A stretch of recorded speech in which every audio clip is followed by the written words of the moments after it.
पास्कांचो काळ 5वें सातोळे मंगळार। जुवावा प्रमाणे जेजू क्रिस्ताचे शुभ वर्तमान। अध्याय 14 वळी 27 ते 31। जेजून आपल्या शिसांक म्हटले, शांती तुमकां दवरता, म्हजी शांती तुमकां दिता। संसार दिता तशी हांव ती तुमकां दिना। तुमचें काळीज उचांबळ व बेजूळ जावं न्हये।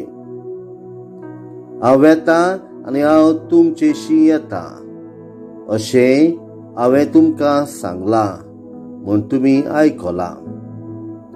तुमी म्हजो मोग केल्लो जाल्यार हांव बापा सुरी वेता म्हूण तुमी संतोश भरीत जातले आसल्यात, कित्याक बाप म्हजेहून व्हड। हें घडून आयल्या उपरांत तुमी विस्वास दवरच्याक आतां हे घडचे आदीं हांवें तुमकां सांगलां।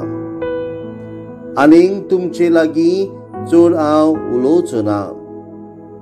ह्या संवसाराचो अधिकारी येवचो जालो, म्हजे वयर ताका कसलीच पदवी ना, पूण हांव बापाचो मोग करतां आनी बापान फरमायलां तें पाळटा म्हूण संवसाराक कळूंक येवंक जाय। जेजू क्रिस्ताचे शुभ वर्तमान हे वाखांडी तुका क्रिस्ता। नियाळ प्रितीच्या भावा भयणांनो, आयच्या तेंपार आमचे लागीं सगळें आसा, तरी पूण आमच्या जिवितान शांती ना। आमच्या जिवितान शांतीची चड गरज, आनी ही शांती जेजू आमकां जण एकल्याक दिता। संवसारीक शांती म्हटल्यार कोस पयस रावप आनी आट्या विठांतले पयस रावप, पूण जिवितान जेजू दिता ती शांती वेगळी। आमचे वेली भिरांत पयसायता आनी उचांबळ जालेली आमची काळजां शांत करता। ही भासायता ती शांती।